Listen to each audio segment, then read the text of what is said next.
Okay. So my question is then, is it important to have a division of responsibilities for the board and the manager, and why is that important for the co-op? It is absolutely important. We have one person running the co-op instead of 9 or 10 people running the co-op. Our bylaws say that the primary duty of the board is to hire a manager. The board, in my view, takes care of long-range things, the direction we're going, things that can't be turned around in a year or 2 years, things, the general direction we're headed. The manager's responsibility and his job is to implement those things and to carry them out, make sure that they're done correctly. As a board chairman, what would you do if you had to deal with a board member who perhaps felt a little bit inclined to try and manage? What would you do to? I would talk to him one-on-one. It hasn't happened so far where we ran into a big problem. We have attempted to make minor adjustments as we go along instead of one big shift. As long as I've been on the board, we haven't had any just real bad problems with that. That's due to the fact that we have some real good board members. That they, for the most part, understand the role of the board already when they come on. But I see it as my responsibility as chairman. If there is a conflict, if there's a problem, then I need to sit down with that person and we need to talk about it.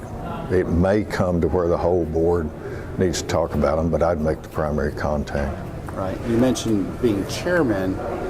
Do you have a special role or relationship to the manager, or the general manager or CEO? Probably more contact than the other board members.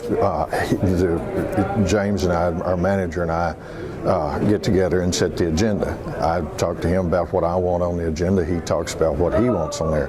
Ultimately, I'm responsible for the agenda. That's the way I see it, and that's the way he sees it. But we do have to talk more than he and one of the other directors, if for no other reason than for the agenda. Right. He and I don't get together and form our little clique. I don't get together with other board members and form a little clique with them. When we go into a board meeting and we go into a discussion, everybody's discussing it at the same level. I don't, and I don't think anybody else tries to get the little coalition and say, okay, let's all vote this way or let's do this. We go in, we discuss it, and we try to arrive at the best decision we can. What would you give advice to a board chairman as being perhaps the best thing that chairman could do to improve relationships with management? Let the manager manage. Know, or at least have in your mind, the boundaries between management and board. As directors, we represent the stockholders, but not every little complaint a stockholder has is something that the board needs to take action on. Right.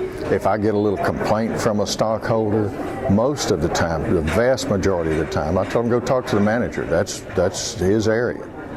But the first thing that I would, best advice I could give them is to have it in your mind where that boundary is and not cross over it, and not let the manager back off of his part. He has to fulfill his role just like the board chairman has to fulfill his.